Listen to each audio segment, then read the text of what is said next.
Divorce lawyers of Reddit. What's the most outrageous reason someone filed for divorce? Part 2. Paralegal here. Still remember an early case I worked on. Man divorced his wife for her bingo addiction 10 to 12 times per week she went to bingo. She was 82, he was 86. But the all-time greatest two 20-somethings. They were irreconcilable because he kept smoking her weed stash when she wasn't home. To be fair, him smoking all her weed multiple times, assumingly after some kind of a "hey man don't smoke all my weed" conversation, is a pretty valid reason to not be able to trust someone.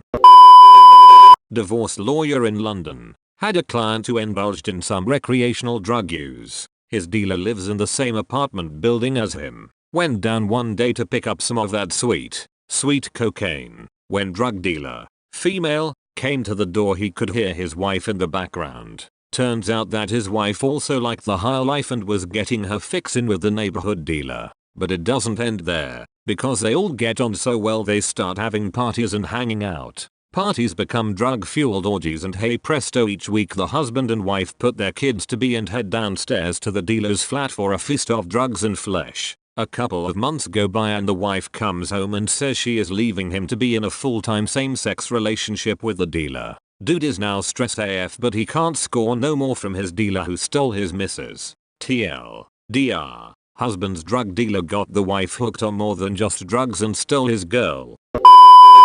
I used to work in a general practice firm and the guy that worked across the hallway from me was a family law attorney. He was a good attorney but every day I would hear him yelling on the phone at his clients. One day I asked him why he did when it was obviously stressful in a non-legal work type of way. He pointed out that there's one chapter of statutes dedicated to it, and you need to know a little civil procedure and that's about it. It's an amazing segment of business. Not only is not that difficult from an intellectual rigor perspective, but holy shit, those family law attorneys make serious bank for willing to put up with the headaches. I would routinely hear him yelling at clients like, "Don't go over there. I'm instructing you to not go there. If you go there, I will fire you as a client and when you go to jail I won't take your call." For the record, this was in a fairly affluent suburb. Most of the disputes that would drive him into my office for a break would revolve around parents wanting to know their recourse for ex-hubby dropping the kids off 4 minutes later than agreed and how the client planned to get even. I also recall one time a client had gotten his cell phone number and called him on a Saturday evening with some emergency. Spoiler. His ex had done something egregious like took the kids to the pool without his consent. So, on Monday morning the attorney sent the client an invoice for $500 for a Saturday phone call, which probably lasted like 5 minutes. He did it so the guy would call him and say what's this and then the attorney could explain to him that is what he charges for non-emergency weekend calls. This time he'd waive it but if he ever did it again he could be sure to get a bill that he'd end up paying. Worked in matrimonial law for a year and a half before I had to leave BC. It just overwhelmed me with how awful humanity is. I'll never forget filing papers that described her soon-to-be ex-husband's behavior, including masturbates on the living room couch without closing the door and leaves sticky tissues everywhere with further description of their 3 young children potentially walking in on him. My aunt had a case where the wife had glued all of the outdoor hoses together so he wouldn't spend more time washing his vehicle anymore. When the glue didn't work she just cut them all up. When he bought new ones they filed for divorce. Not the most outrageous, but I had a client incur about 20 additional hours of billable hours because he and his ex-wife were battling and went to trial over their Star Wars collection. This was the only issue at trial. They were able to work out custody, child support, the house, but the Star Wars collection went to trial. The judge ended up splitting it in the most asholish way possible, basically giving each side half of what they wanted and then mixing and matching everything else and breaking up collections. When speaking about it at a conference, the judge admitted she did it because if they were going to act like children, she would treat them like children. The thing is, the value of this collection was over $100K, so hardly kids stuff. Neither side had it in them to appeal, nor was the case law on either side given judicial discretion in property distribution.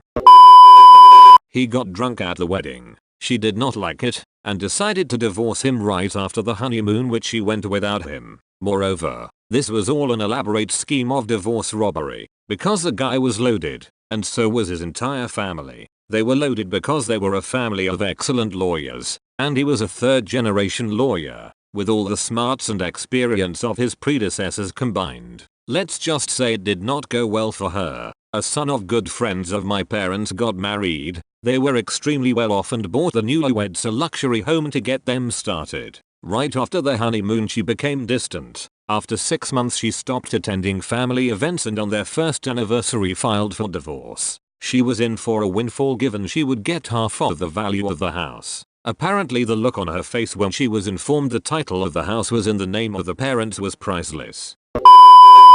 I do my student practice at my family's law firm. Young woman filed for a divorce because her husband drank one beer during weekdays after a day of work. The guy wasn't violent, doing drugs, or anything like that. He was just a normal, polite guy who liked to have a cold one after 10 hours shift. They are a very good couple and argue so rarely that this woman's friends told her to write down everything he did to upset her and reread it every day, so she had reasons to be angry about. My mom, lawyer, set the woman straight, told her he just doing what all guys do and to find herself new friends instead of ones ready to sabotage their marriage.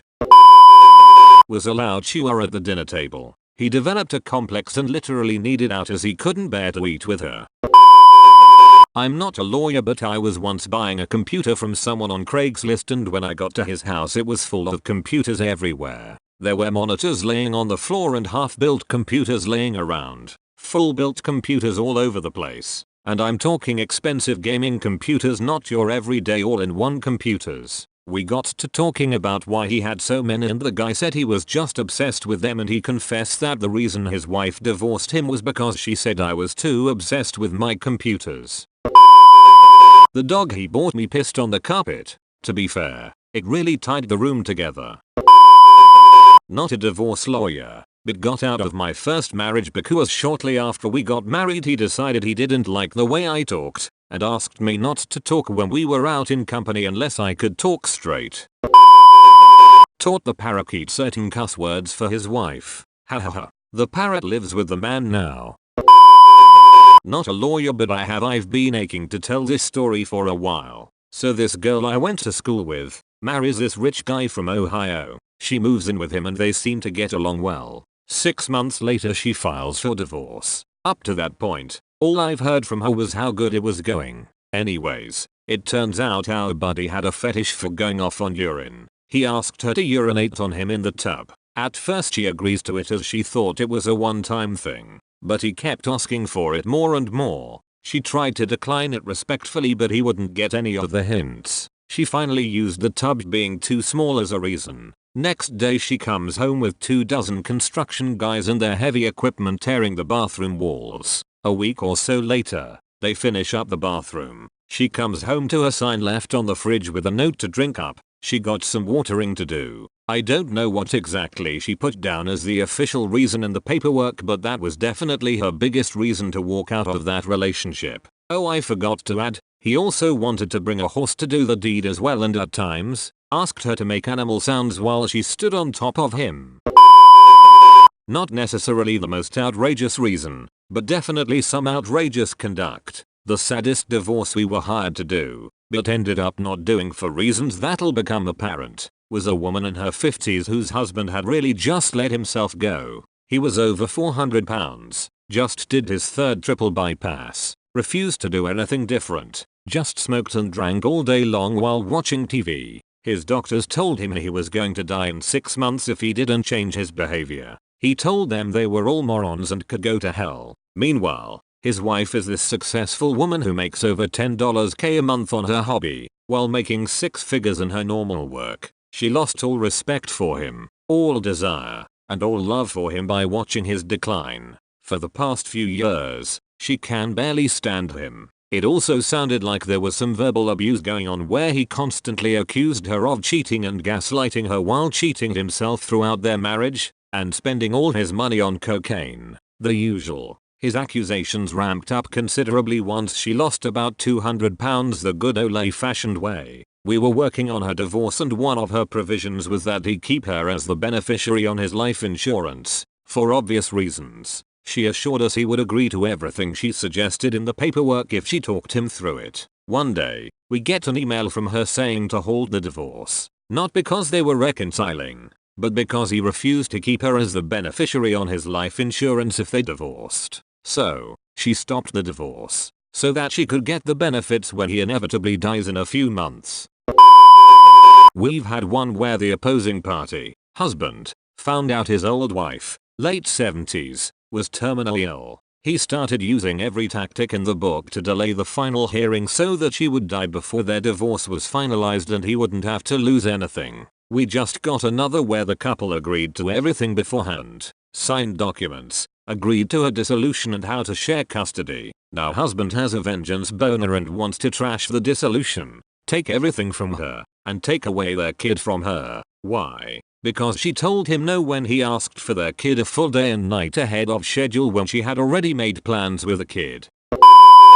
Now, but the story of the couple in Algeria always gets me. Groom sees his new wife the morning after the wedding without makeup, takes her for an intruder, and proceeds to sue for over $10K for psychological trauma. I've told this story here before, but the short version was that a dude was married for something like 20 years. Wife would get up each morning before he was awake and do her makeup. He'd go to work and all was well. One day she decides to meet him for lunch across the street without makeup. He'd never in his life seen her without makeup. He walked in, couldn't find her. She was devastated. Divorced him because he couldn't recognize his own wife.